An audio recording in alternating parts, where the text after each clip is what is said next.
होई जननायक करिबर बदन करहु अनुग्रह सोई बुद्धि राशि सुगुण सघन बंदौ गुरु पद पदुम परागा सुरुचि सुबास सरस अनुरागा मंगल भवन अमंगल हारी उमा सहित जहि जपत पुरारी सुमिर शिवा शिव पाई पसाऊं बरनऊ राम चरित चित छाऊं पानी ग्रहण जब कीन महेशा विहर से तब सकल सुरेशा कवन सुकाज कठिन जग माही जो नहीं होई तात तुम पाही राम काज लगी तब अवतारा सुनता ही भयाऊं पर्वता हे मानव इस जगत में बाबा इस जीवन बाबा न कोई कार्य कठिन नहीं भी कोई कार्य संभव नहीं है सारे कार्य संभव हो जाते हैं बाबा अगर आपकी कृपा हो जाए। नारद जी महाराज के मन में विचार आया यह कन्या अगर हमारा वर्ण कर ले तो हमारा जीवन बड़ा सुखमय हो जाएगा। अब जीवन सुखमय होने के क्या फायदे? तो भक्त तो छल कपट में भी भगवान के बारे में ही सोचता है। भक्तों का एक स्वभाव है, गुण है कि हर अवस्था में वो अपने प्रभु को याद करते हैं। तो अगर जीवन सुखमय हो जाएगा तब तो आराम से नारायण नारायण करेंगे, भगवान के भजन गाएंगे, तपस्या करेंगे और आनंद। यह संसार माया ने गुण और दोष के आधार पर बनाया। हर चीज का अपना एक गुण और एक अपना दोष होता है। जैसे अमृत का गुण है वह जीवन को अमर कर देगा, जिसकी खोज के लिए दैत्यों ने देवताओं ने मिल करके समुद्र मंथन किया कि अमृत प्राप्त हो। अमृत के लिए इतनी परेशानी सही, अमृत प्राप्त हुआ। लेकिन वही अमृत जब रावण के पास पहुंच गया तो फिर प्रयास क्या होने लगा कि रावण के नाभि कुंड में जो अमृत है उसको सुखाया जाए। तो अमृत का तो अपना गुण है, लेकिन वही गुण सारे संसार के लिए कष्टमय हो कि रावण के पास अमृत है। अमृत होने के कारण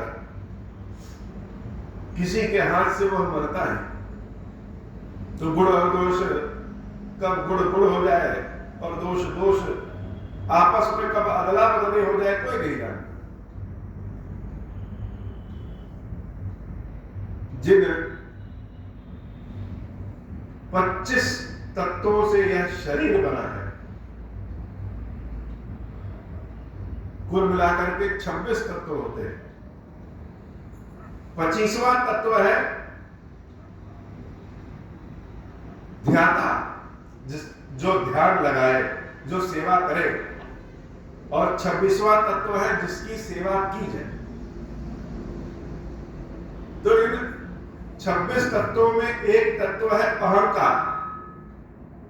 अहंकार न रहे तो यह शरीर न बने, अहंकार न रहे तो संसार न चले। तो यह अहंकार होता क्या है और अहंकार पीड़ा कब देने लगता है? जैसे शरीर में अगर शुगर की मात्रा बढ़ गई तो पूरा सिस्टम खराब कर देती, और शुगर की मात्रा अगर घट गई तो भी सिस्टम खराब। तो करना क्या है? शुगर की मात्रा को नियंत्रित करना। ऐसे ही अहंकार न रहे और अहंकार है तो दिक्कत। तो अहंकार है क्या? स्वयं की सत्ता का बोध ही अहंकार।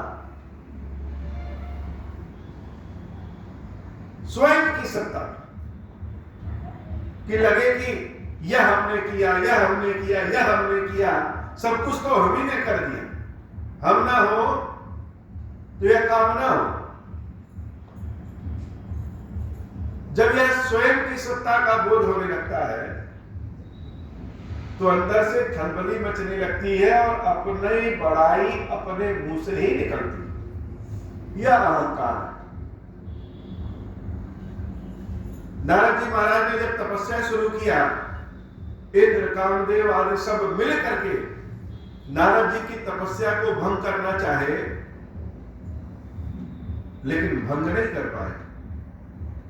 जब भंग नहीं कर पाए तब नारद जी के मन में आ गया कि अरे हम तो बहुत बड़े तपस्वी हैं, हमारे समान तपस्या करने वाला संसार में कोई नहीं है।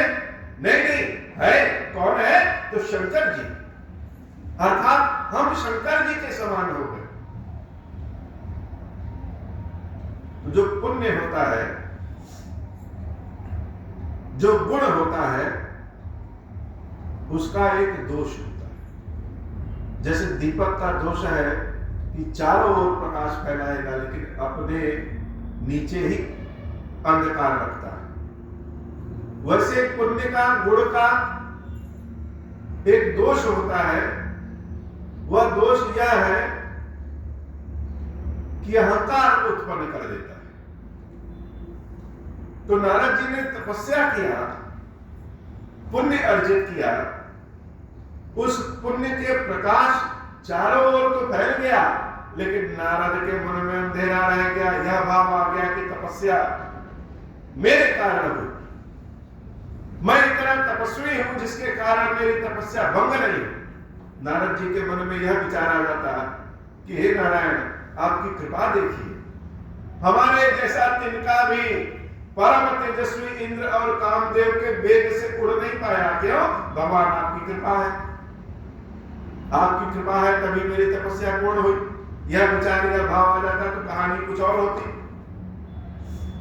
लेकिन भाव विचार क्या आया कि अब तो हम शंकर जी के बराबर हो, और जब किसी के बराबर हो जाएंगे अपने मन में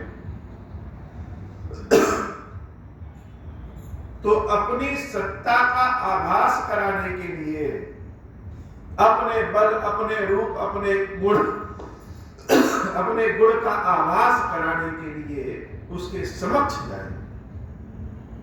पहुंच गए नारद जी शंकर जी के समक्ष।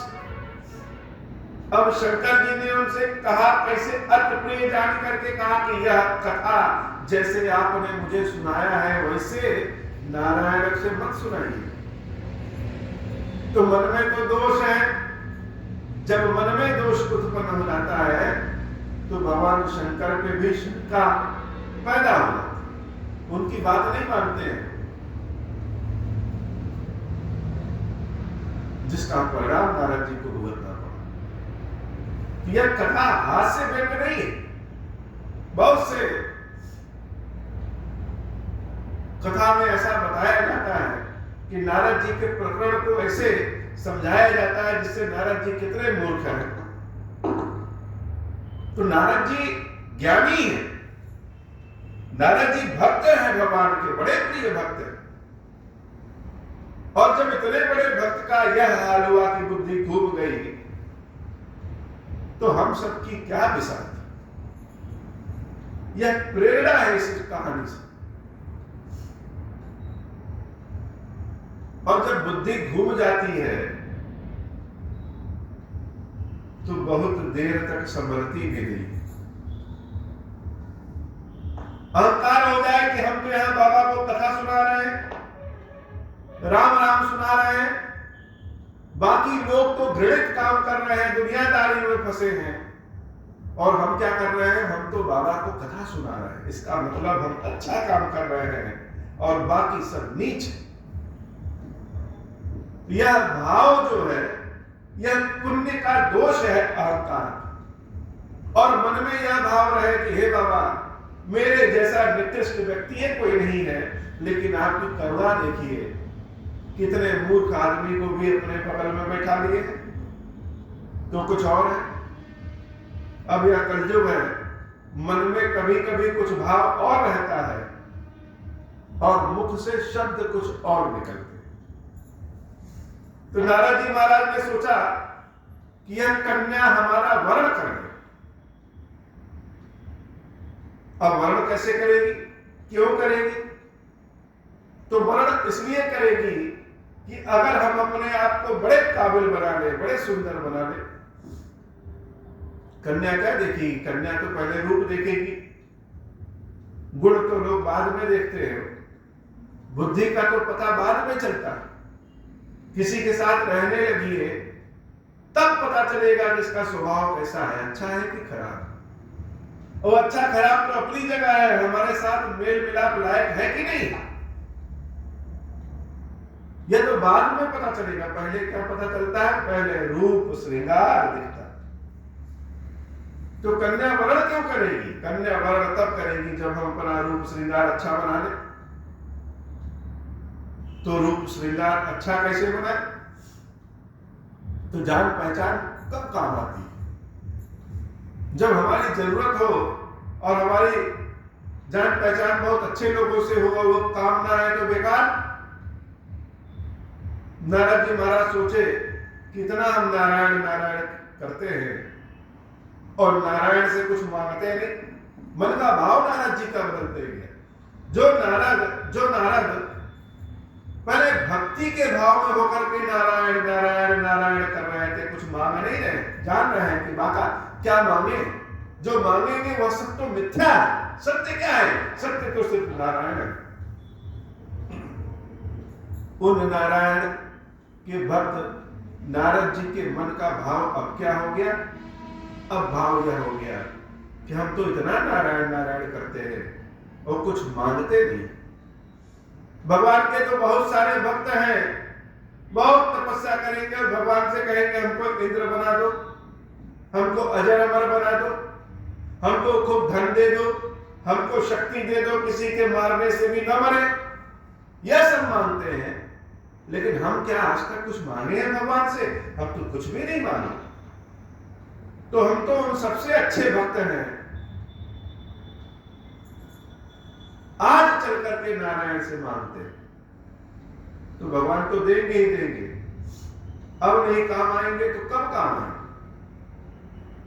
कि हरि सन मांगो सुंदरताई होई है जात धरु अति भाई, मोरे हित हरि सम नहीं को, यही अवसर सहाय सोई हो। मेरे पास नारायण के अलावा और कौन है? इस अवसर को वो सहायता नहीं करेंगे तो कौन करे? तो भाव, यह मन जो है ना, यह मन बड़ा चतुर होता है, पूरे शरीर को अपने वश में कर लेता है। बुद्धि बुद्धि सब मन के वश में हो जाती है। जैसे लोग कहते हैं कि यह सम्मोहन कर दिया, किसी को कोई किसी ने वश में कर लिया। यह मन शरीर को, जीव को अपने वश में कर लेता है। अब नारद जी का भाव बदल गया, नारायण गौड़ हो गए, नारायण की सुंदरता प्रमुख हो गई।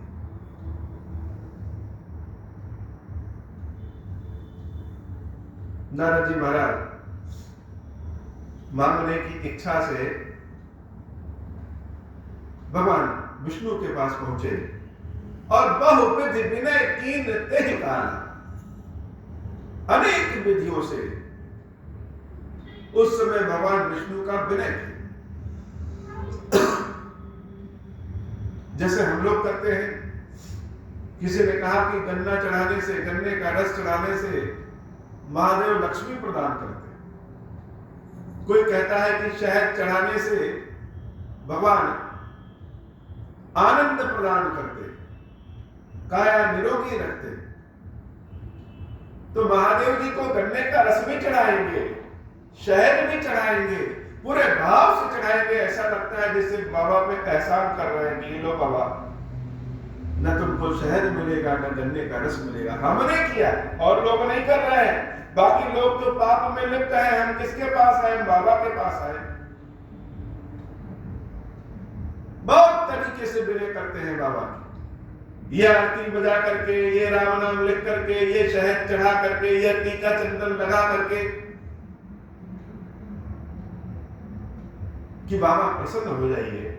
और प्रसन्न होंगे तो क्या करेंगे? धन संपत्ति देंगे, घर देंगे।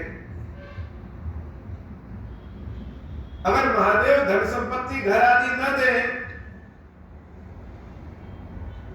तो महादेव को कोई पूछेगा। ऐसे आज नारायण गौड़ हो गए और बहुविधि अनेक विधियों से विनय कीन तह काला। नारद जी महाराज विनय कर रहे हैं, प्रगटे प्रभु कौतुकी कृपाला। अपने कृपाल स्वरूप में नारायण प्रकट हो जाते हैं। अब यह भी सारे सिद्धांतों को एक ही सिद्धांत हर जगह नहीं चलता कि महादेव को हमने गन्ने का रस चढ़ाना, शहद चढ़ाना शुरू किया और यह बात आ गई कि लो हम तो किसी मनोकामना से मांग रहे हैं। गलत है। यह गलत नहीं, यह सत्य है। क्योंकि एक गृहस्थ व्यक्ति के पेट में जब तक भोजन नहीं रहेगा, मन में जब तक शांति नहीं रहेगी, तन में जब तक निरोगता नहीं रहेगा, घर में जब तक धन नहीं रहेगा, तब तक कैसे सेवा भक्ति करेगा? तो कहां जाए? किसके पास जाए? कोई व्यक्ति किसी के यहाँ नौकरी करता है तो उसी से चाह रखता है कि धन मिले। कोई व्यक्ति व्यापार करता है तो उससे चाह रखता है कि धन मिले। तो कहां जाए? तो स्वामी के पास जाए, बिल्कुल जाए, कोई बुराई नहीं। लेकिन नारद जी क्या है? नारद जी गृहस्थ नहीं है, नारद जी ब्रह्मचारी। गृहस्थ विनती करे तो उसके पास कोई और चारा नहीं है, लेकिन ब्रह्मचारी अगर बटोरने के लिए विनती करने लगे तब मामला गड़बड़ हो जाता है।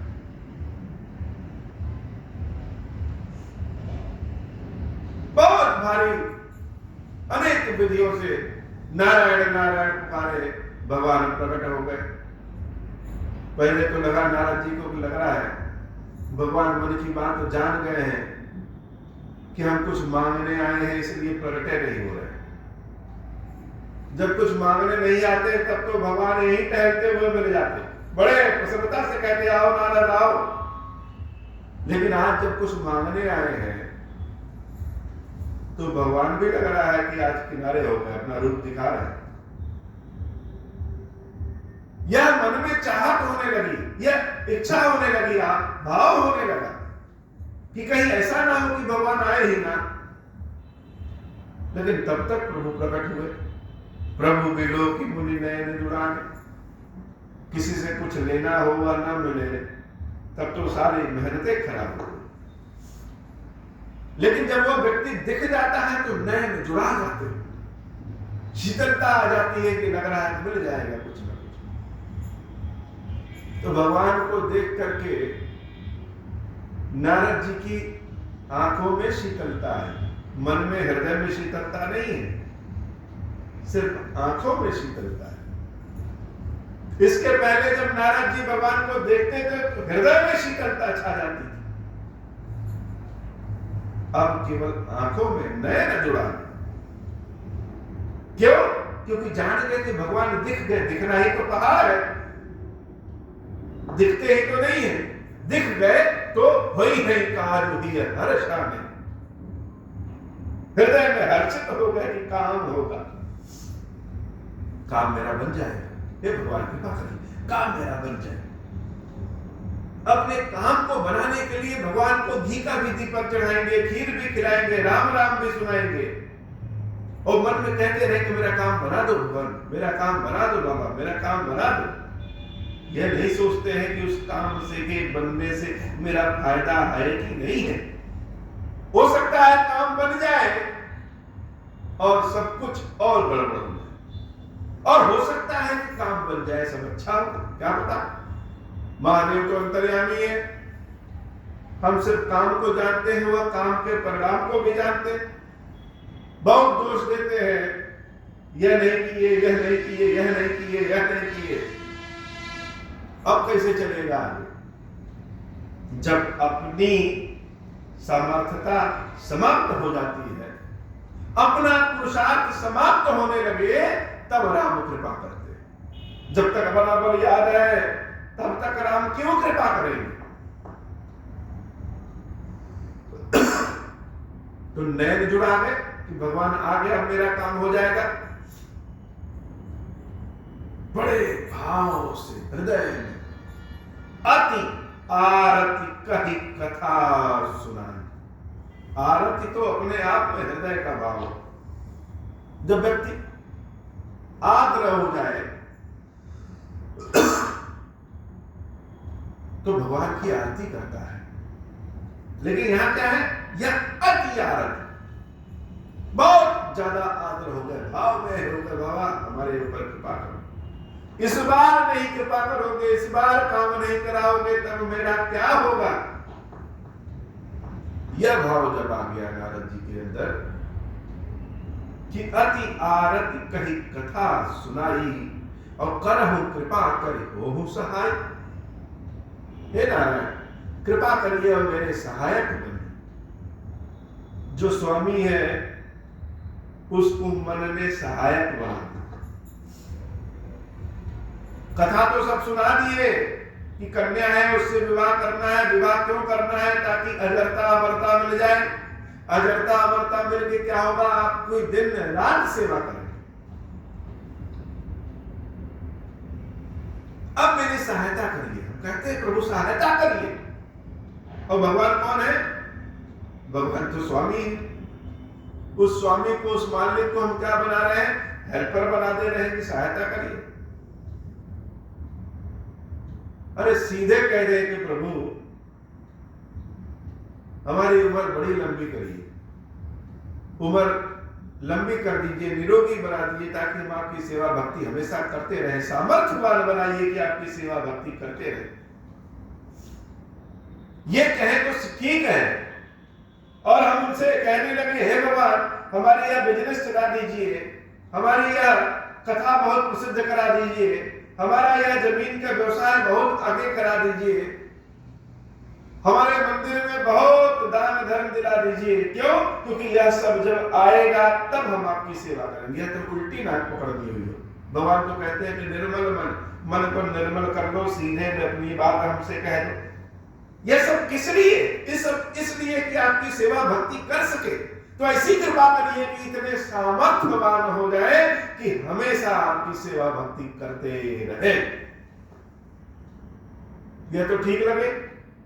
नारद जी भी यही मांग लेते हैं कि प्रभु ऐसा करिए, विवाह हवा का चक्कर छोड़िए, कौन शादी करने जाए। अब यह ऋषि युद्ध तो लड़ने जाना नहीं कि बहुत बल पराक्रम चाहिए। अरे जो देने वाले हैं वो असली मालिक तो आप हैं, आप ही दे दीजिए, हमको सामर्थ्यवान बना दीजिए। लेकिन नारद जी ने ऐसा नहीं कहा, करहु कृपा करे होहु सहाय। कृपा करके सहायता करेंगे। बाकी तो यह नारद स्वयं सामर्थ्यवान है, सब कुछ अपने कर लेगा। तो भगवान ध्यान से देख रहे हैं। जब हेल्पर बना दिया है, सहायक बना दिया है, तो बताओ आगे क्या करना है। प्रभु स्वामी रहते तो कहते नारद चिंता छोड़ो, जाओ अजर अमर हो जाओ। लेकिन भगवान क्या कह रहे हैं? यार बताओ क्या करना है, क्योंकि हम तो हेल्पर हो गए, सहायक हो गए। तो नारद जी महाराज तो स्वामी बन बैठे हैं। वह कह रहे हैं आपन रूप देहु प्रभु मोहि, अपना यह रूप दे दो हमें, आन भात नहीं पावो ओही। और किसी तरीके से मैं उस कन्या को नहीं प्राप्त कर सकता। आप अपना रूप ला, अपना रूप दोगे तभी वह कन्या हमको ब्याहेगी। लेकिन भक्तों के हृदय से पाप में भी, स्वप्न में भी, छल कपट, हर चीज में गलत काम करे उसमें भी भगवान का नाम ही आता है। अभी तक तो सब ठीक था, लेकिन आगे जो नारद जी कह दिए उसी ने नारद जी के जीवन में सब कुछ उल्टा पुल्टा कर दिया। अभी तक तो ठीक है, भगवान जान गए कि हम तो सहायक हैं, हेल्पर बन गए, लेकिन अब नारद जी क्या कह रहे हैं? जय विधिनाथ होई हित मोरा। हे नाथ, जिस भी विधि से मेरा हित होगा करहु सुबेगी दास में तोरा। बहुत जल्दी वह उपाय करिए, क्योंकि मैं तो आपका दास हूं। पुण्य जो छिपे रहते हैं वह जागृत हो जाते हैं। तो नारद जी के मुख से जब यह निकला, भगवान जैसे इंतजार में बैठे थे, इसी बात को पकड़ लिया। अभी तक तो सहायक बनाया था, लेकिन अब कह रहा है कि करहु सुबेगी दास मैं तोरा, मैं आपका दास हूं। जय विधिनाथ होई हित मोर। जिस प्रकार से मेरा हित हो वैसे कर। अब तो नारायण प्रसन्न है, जानते हैं प्रभु कि हमारे भक्त का हित कैसे होना है। निज माया बल देखी विशाला, यह हंसी बोले दीन दयाला। विष्णु भगवान अपनी माया के बल को देख करके हृदय में हर्षित होते हुए कहे, हे नारद, जय विधि होई है परम हित नारद, सुनहु तुम्हार। भक्त ने कहा कि मेरा हित हो, भगवान ने कहा कि हित नहीं, परम हित जिस विधि से होगा तुम्हारा नारद, सोई हम करमन आन कछु वचन न मृषा हमार। हम वही करेंगे, मेरी बात को मिथ्या झूठा न समझना। तुम हित की बात कह रहे हो, हम परम हित की बात कर रहे हैं। अब तो नारद जी और प्रसन्न हो गए कि लग रहा है मेरा विवाह सब सुरक्षित हो जाए। भगवान ने ऐसी कृपा की, अपने मुख से कह दिया कि परम हित। तब क्या हो? तब तो प्रसन्नता की सीमा नहीं नारद जी। लेकिन कथा बड़ी आनंदमयी है, कथा रस है, कथा का अपना रस है। और यह कथा रस इतना आनंद प्रदान करती है कि कानों में सुनने से ऐसे लगता है जैसे आत्मा तृप्ति हो गई। तो भगवान के भक्तों को भगवान के अलावा कोई और सहारा नहीं होता। जैसे बच्चे अगर गलत भी कर जाएं तो भी माँ बाप क्षमा कर देते हैं, हित चाहते हैं। वैसे ही भगवान के भक्तों के पास भगवान के अलावा और कोई चारा नहीं, और भक्त इतना बुद्धिमान भी नहीं होता। तो साम दाम दंड भेद हर तरीके से भगवान को खुश करना चाहता है कि भगवान प्रसन्न हो जाओ, या फूल ले लो प्रसन्न हो जाओ, या बेल पत्र ले लो प्रसन्न हो जाओ, या राम नाम ले लो प्रसन्न हो जाओ, या चंदन टीका लगा लो प्रसन्न हो जाओ, सुबह 4 बजे भी तुम्हारा नाम लेते हैं प्रसन्न हो जाओ, तुमको घी का दीपक जलाएंगे, तुमको खीर खिलाएंगे प्रसन्न हो जाओ। जैसे छोटे बच्चे अनेक विधियों से अपने माँ बाप को प्रसन्न करना चाहते हैं। जो जानते हैं कि टॉफी, चॉकलेट, खिलौना, नए कपड़े, जो जो चाहिए सब कौन दिलाए? जब तक बचपना है तो गा के हंस के वह हर तरीका करके प्रसन्न हो जाए, साम दाम दंड भेद सब लगाएंगे। वैसे एक भक्त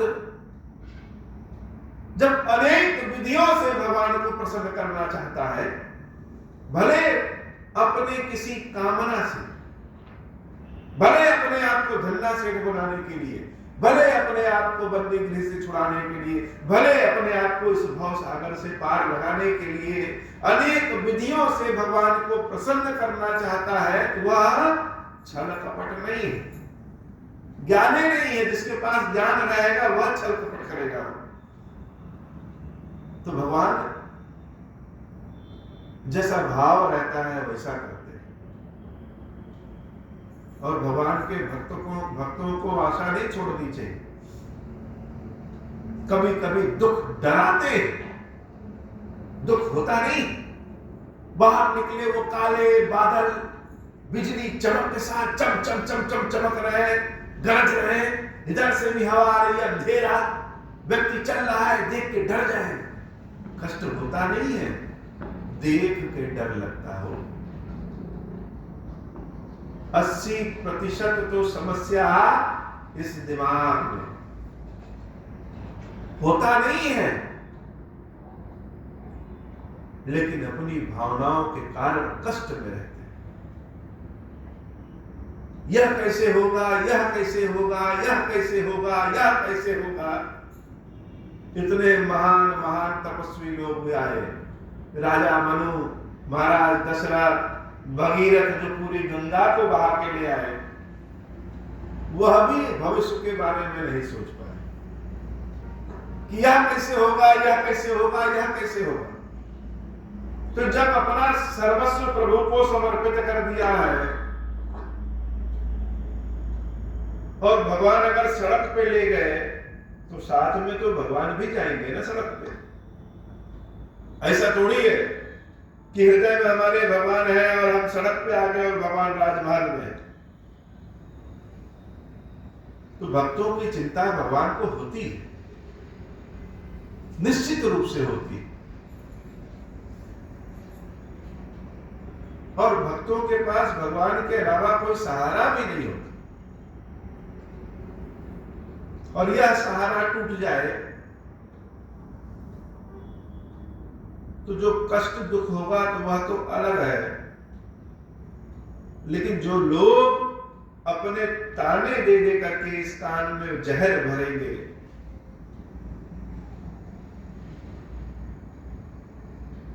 कि भोले बाबा भी इसकी नहीं सुनते, बड़ा या महादेव महादेव महादेव के पास घूमता रहता है। वो महादेव तो सबके हैं, या गलत कार्य करता है, ढोंगी है, लालची है, इसलिए बाबा इसकी नहीं सुनते। यह शब्द जो सुनने को मिलते हैं किसी भक्त को, वह इन शब्दों से डरता है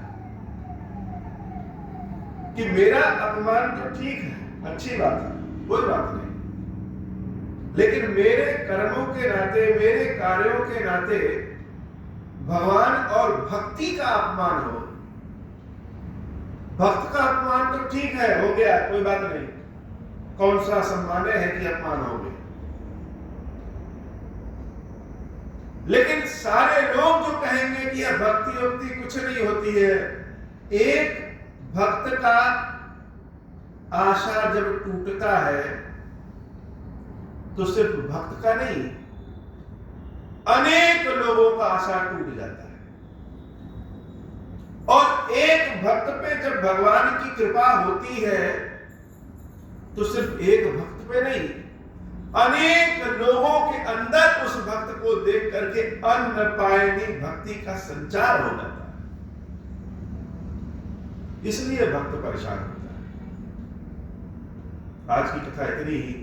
श्री खीरेश्वर महादेव जी, खीरेश्वरी भैया जी, हम सब के ऊपर बाबा कृपा करिए, अपनी सेवा भक्ति नित्य नव प्रेम के साथ दीजिए, कि नित्य नव प्रेम के साथ आपकी सेवा भक्ति करते रहे, कृपा करिए महादेव। अब हो प्रसन्न प्रभु मो पर, नाथ दीन परने हूँ, निज पद भगति देहु प्रभु, पुनि दूसर वर देहु। तब माया वश जीव जड़ संतत फिरहि बुलाना। हम पर क्रोध न करिय प्रभु, कृपा सिंधु भगवान। शंकर दीन दयाल, अब हम पर हो कृपाल। साप अनुग्रह होई जहि विधि, नाथ थोरहि काल।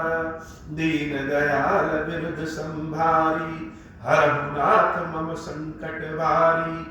जह विधि होई नाथ हित मोरा, करहु सुबेगी जानि दास मैं तोरा। राम राज बैठे त्रैलोका, हर्षित भय गए सब शोका। जे सकाम नर सुनहि जगावहि, सुख संपत्ति नाना विधि पावहि। जो इच्छा करिहउ मन माही, हरि प्रसाद कछु दुर्लभ नाही। मंगल भवन अमंगल हारी, उमा सहित जहि जपत पुरारी। बोले श्री खीरेश्वर महादेव जी, खीरेश्वरी मैया जी की सदा ही जय हो। ओम